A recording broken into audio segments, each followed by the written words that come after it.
Assalamualaikum warahmatullahi wabarakatuh.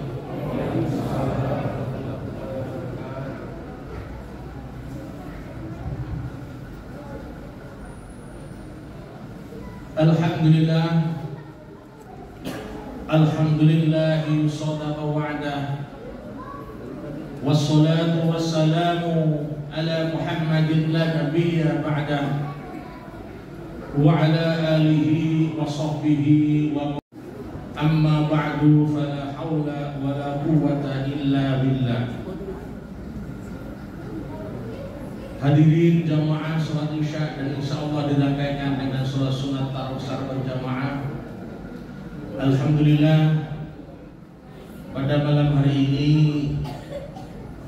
kita masih diberi kesehatan oleh Allah Subhanahu wa taala, juga diberi kesempatan untuk melaksanakan sholat sunat tarawih yang ke-11. Semoga kehadiran kita di masjid yang penuh berkah ini senantiasa mendapat hidayah dan inayah dari Allah Subhanahu wa taala, dan akhirnya di akhirat nanti mendapatkan sebaik-baik balasan dari Allah Subhanahu wa taala. Amin Allahumma amin. Hadirin jamaah sekalian, pada awal-awal Ramadan kita semuanya oleh Rasulullah sallallahu alaihi wasallam dikasih tahu dan diperingatkan bahwa 10 Ramadan itu merupakan rahmat dari Allah Subhanahu wa taala. Maka tidak heran 10 Ramadan dan awal-awal Ramadan itu masjid kita penuh. Penuh Pak, pasti di sini masjid tidak ketinggalan, semua sama. Di mana saja, entah masjidnya indah atau tidak, pasti penuh. Tapi dengan berjalannya waktu, semakin tinggi pahalanya, ternyata manusia semakin berkurang minatnya ke masjid. Tentu pada malam hari ini juga para jamaah sekalian, keutamaan orang melaksanakan sunat tarawih pada malam ke-11 ini, Rasul bersabda bahwa nanti ketika dia meninggal itu bagaikan dia seperti waktu dilahirkan ibunya. Artinya ketika meninggal dia sudah tidak punya dosa. Para jamaah sekalian, saya yakin pasti yang ceramah di sini mulai awal Ramadan sampai 10 Ramadan kemarin, mereka selalu membicarakan tentang keutamaan Ramadan. Tapi malam hari ini para jamaah sekalian, saya akan membicarakan tema yang lain. Tema pada malam hari ini adalah cara jitu, cara paling gampang masuk surga. Mau Pak? Ya. Para jamaah sekalian, Rasulullah sallallahu alaihi wasallam ketika diutus oleh Allah Subhanahu wa taala di Mekah, itu pengikutnya tidak terlalu banyak, sehingga Rasulullah merasa dirinya dihina, merasa dirinya dikejar-kejar, merasa dirinya Rasulullah seakan mau dibunuh oleh orang-orang Quraisy. Maka Rasulullah pindah ke Madinah. Di Madinah itulah Rasulullah Islam berkembang pesat, sehingga ketika tahun 10 Hijriah Rasulullah SAW menaklukkan kota Mekah, membawa tentara sebanyak 10.000 sahabat. Jadi sahabat Rasulullah itu lebih 10.000 Pak. Coba bayangkan, di antara 10.000 itu tidak semuanya seperti Abu Bakar, tidak. Ada sahabat Rasulullah yang suka mabuk Pak, ya, suka teler, tapi tidak pengedar, suka mabuk, tapi juga dihukum sama Rasulullah. Kalau tidak ketemu Rasulullah dia pusing. Dari ini sahabat paling nakal, ceritanya sahabat paling nakal. Suatu hari cerita, namanya Nuaiman, Pak. Nanti bisa dilihat di YouTube. Nuaiman ini pernah suatu kali selesai mabuk, dia lapar. Dia juga menemukan Rasulullah. Ternyata Rasulullah ada di masjid bersama sahabat yang lain. Setelah dia lapar, ada penjual itu lewat, Pak. Ya, penjual apalah, makanan apa. Dipanggil Nuaiman, sini Mas, bakso mana? Kasih semua itu orang di dalam bakso, termasuk Rasulullah. Dikasih semua. Gembira semua.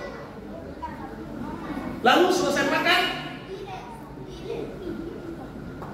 tukang bakso tanya, siapa yang bayar ini?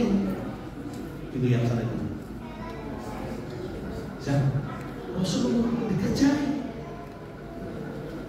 Ditanya oleh Rasulullah, Nuaiman, Anda kan yang menraktir, yang panggil makanan, kenapa kita semua bayar? Masa presiden bayar? Anak buah bayar presiden kan tidak pantas. Sepertinya Rasulullah yang bayar saya. Akhirnya sahabat yang lain Pak marah.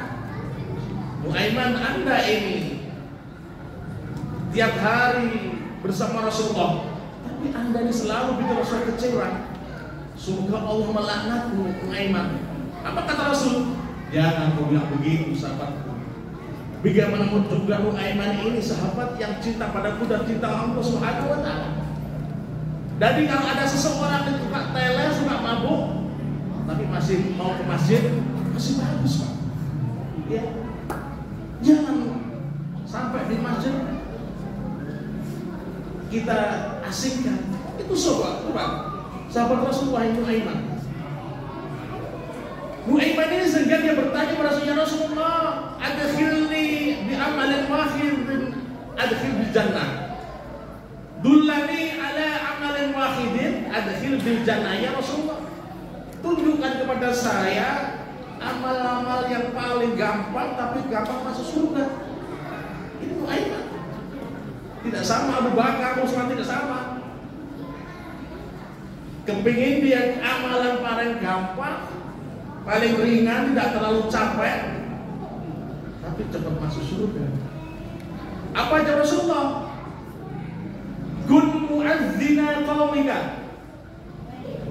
Jadilah kamu seorang mu'adzin. Mu'adzin.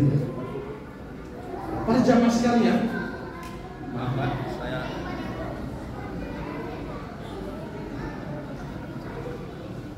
seorang muadzin itu Pak, seperti seorang kenek mencari penumpang di terminal. Kalau seorang kenek mencari penumpang di terminal, suaranya harus lantang, suaranya harus bagus. Jadi umpama kita pergi ke pasar, ke terminal Daya, pasti di sana banyak itu kenek-kenek bilang Sidra, Palopo, Wolmas, pasti begitu. Begitu juga muadzin. Dari muadzin itu usahakan dia pemuda. Jadi tadi saya lihat masih anak-anak, tidak apa waktu melatih, tapi sebagusnya muadzin pemuda. Suara harus bagus. Lihat Rasulullah. Berapa muadzin Rasul? Cuma 2, Bilal dan Abdullah ibnu Maktum. Suaranya bagus-bagus. Dan kebanyakan Pak, muadzin di masjid kita itu kalau azan sudah salah kaprah. Tapi ini jarang diingatkan. Tapi malam ini saya ingatkan. Contoh yang salah kaprah. Dia mengatakan Allahu Akbar, Allahu Akbar. Salah betul Pak. Ini salah. Kalau memang belakangnya panjang, depan harus panjang. Kalau belakang pendek, depan harus pendek. Contoh yang panjang semua bagaimana? Allahu Akbar, Allahu Akbar. Ini panjang semua. Kalau yang panjang semua, Allahu Akbar, Allahu Akbar. depan pendek, belakang panjang. Allahu Akbar, Allahu Akbar. Ini salah, tapi jangan diingatkan, Pak. Dianggap biasa, lumrah.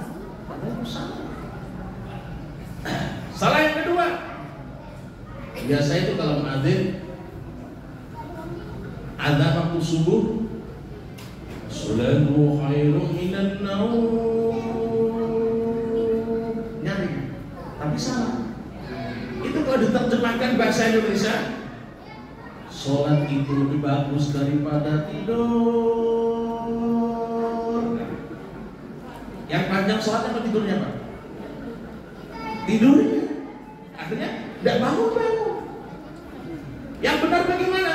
Yang benar sholatnya contoh. As-salatu khairum minan naum. Jadi saya lihat masjid kita sudah bagus, Pak. Jamaahnya banyak, Pak imamnya juga bagus. Tinggal satu yang kurang, muadzinnya. Muadzin itu pahalanya seberapa orang banyak yang sholat di dalam masjid, itulah pahalanya. Jadi saya harap semoga lain waktu ada rencana pengurus masjid ini menyewa seorang muadzin. Jangan cuma imam saja, jangan cuma penceramah saja. Cari muadzin yang suaranya bagus, yang enak. Karena muadzin ini orang cari penumpang. Kalau muadzinnya sudah ompong, dah tua, Allahu Akbar, Allahu Akbar, lari penumpangnya jadi naik. Kayak tolak. Jadi muadzin itu, masya Allah, ini kurang diperhatikan pengurus masjid. Ya, dianggap biasa. Tidak, muadzin itu nanti pertama masuk surga bersama Bilal bin Rabah. Coba bayangkan. Ya, Bilal bin Rabah. Para jamaah sekalian, ini orang ini yang tanya masih ngeyel. Kalau begitu ya Rasulullah, saya tidak mampu jadi muadzin. Suara harus bagus, makhrajnya harus indah. Lalu kalau tidak mampu jadi muadzin, kun imama qaumika, kamu jadi imam. Lebih berat. Pak imam harus banyak hafalannya. Untung-untung ganteng orangnya, bagus. Suaranya bagus, iramanya bagus, tajwidnya bagus, masya Allah. Orang akan merasa dirinya sangat rindu kepada imam macam begini, sehingga dia merasa kecanduan ketika mendengar seorang imam membaca ayat-ayat Allah Subhanahu wa Ta'ala. Ini Pak. Jadi syarat imam yang paling bagus, banyak hafalannya, untuk mengerti artinya. Tapi jadi imam juga harus tahu, Pak, kondisi jamaahnya. Dilihat jamaahnya di belakang. Ada yang sudah sakit-sakitan, ada yang batuk-batuk, ada yang sakit pinggang. Jadi ya, ada yang sudah pakai kursi. Ya. Para jamaah sekalian, sahabat Rasul namanya Mu'adz bin Jabal. Itu ketika dia sholat bersama Rasulullah di Madinah, dia sangat asik dan sangat senang mendengar Rasulullah SAW membaca ayat. Jadi kalau Rasulullah bersama sahabat-sahabat itu, kalau ayatnya panjang-panjang, kadang satu juz dibaca. Ini Mu'adz begitu pulang kampung, sampai kampung dia praktekkan. Dia setelah di kampungnya, dilihat jamaahnya banyak, ada 5 baris barangkali belakang. Tapi ada penjual bakso, ada penjual nyuknya, ada penjual jamu di situ, hampir semua. Jadi imam. Begitu jadi imam, ayatnya dibaca panjang, Al-Baqarah dibaca. Iya, dia asik enak, jamaahnya bingung. Gimana maksud pelaku? Ada yang saking lamanya nunggu dia baca apa yang tertulis di tembok masjid, ditulis, dibaca. Karena saking lamanya, imamnya asik. Selesai sholat, Assalamualaikum warahmatullahi. Ya, ternyata tidak ada jamaah di belakang, lari semua. Akhirnya Mu'adz bin Jabal lapor Rasul, ya Rasulullah, bagaimana itu kaumku, orang-orang di kampungku, saya ajak sholat lama sedikit kok tidak mau. Ayo Mu'adz, alakah faktano, apakah kamu ingin menjadi pemfitnah di kaumku? Mu'adz, jadi tidak dipuji Pak, malah disangka. Jangan lihat dulu kondisi jamaahmu.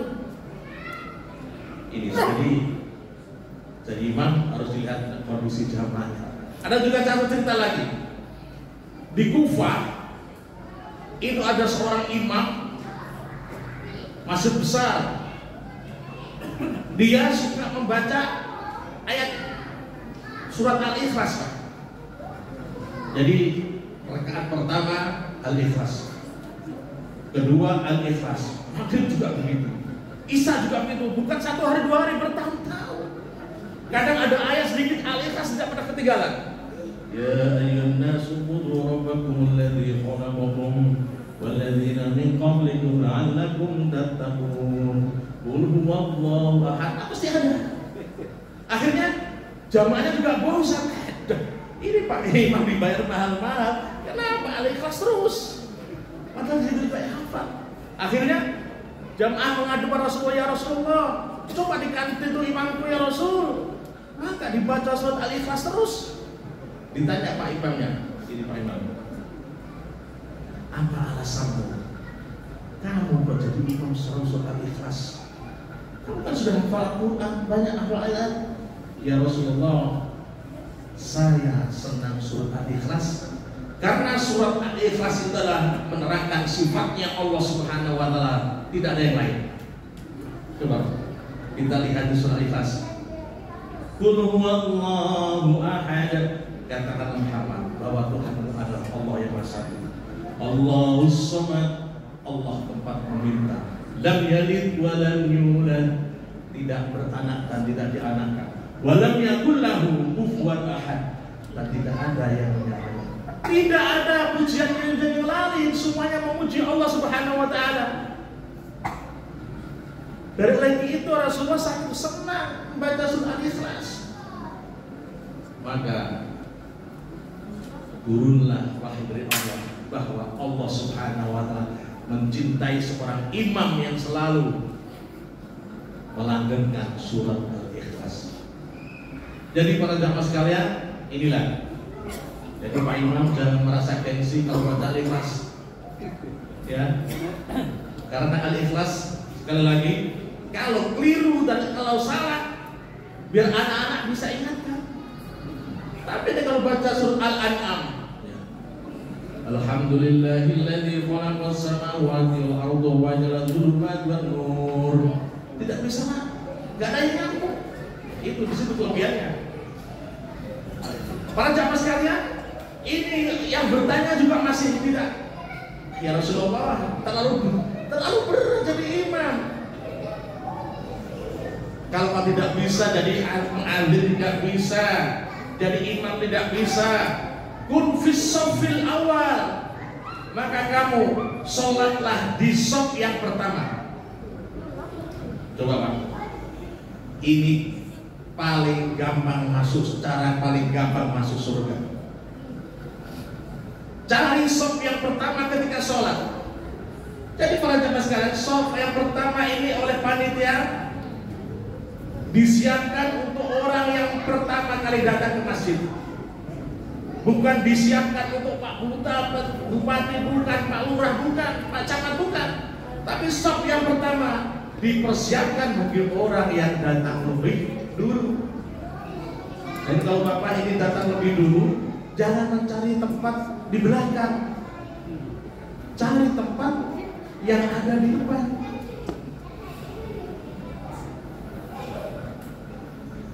Pak, jadi ini ya, ini Ini cara paling gampang masuk surga bagi laki-laki.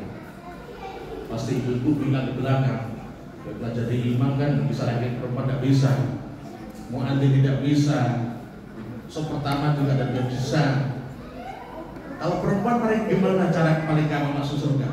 Kalau perempuan, para ibu dengar, kalau ibu-ibu paling gampang masuk surga ada 4 syaratnya. Pertama apa syaratnya?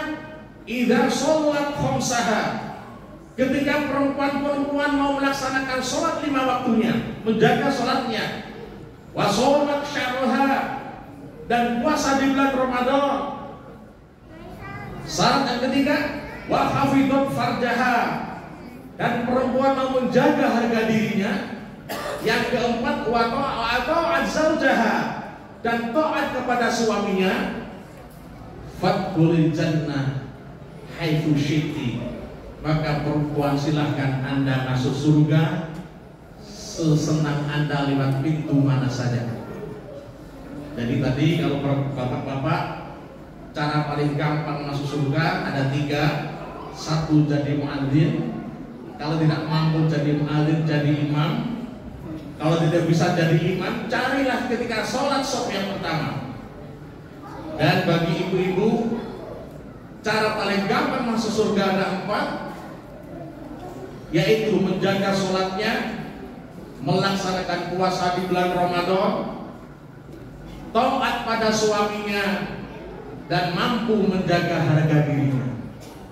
Jadi itulah para jamaah sekalian, sudah lengkap, laki-lakinya ada, perempuannya ada, tinggal kita masih diberi kesempatan oleh Allah Subhanahu wa Ta'ala untuk melaksanakan puasa, melaksanakan sholat kita.